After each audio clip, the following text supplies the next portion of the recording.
On March 25th, 1911, in the Ash Building not far from Washington Square in New York City, a fire broke out in the Triangle Shirtwaist Factory on the 10th floor. In the absence of any kind of safety exits or fire extinguishers, 146 young girls were burned to death in that sweatshop.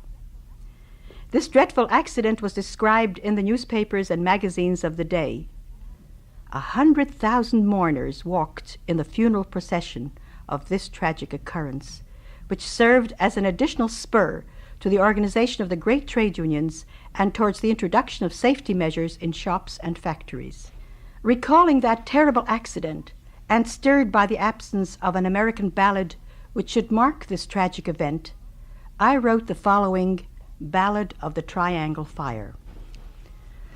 In the heart of New York City, near Washington Square, in 1911, March winds were cold and bare. A fire broke out in a building 10 stories high, and 146 young girls in those flames did die. On the top floor of that building, 10 stories in the air, these young girls were working in an old sweatshop there. They were sewing shirtwaists for a very low wage. So tired and pale and worn out they were at a tender age. The sweatshop was a stuffy room with but a single door.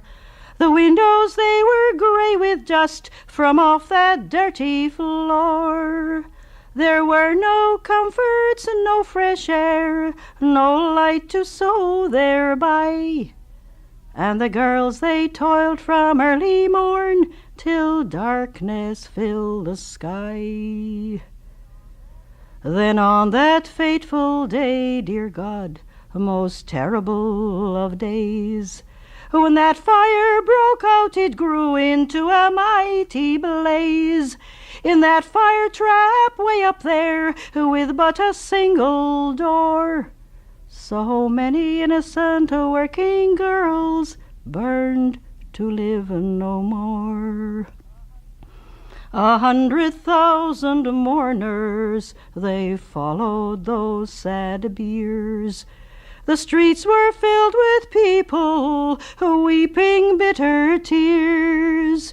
Poets, writers everywhere had described that awful pyre, when those young girls were trapped to die in the Triangle Fire.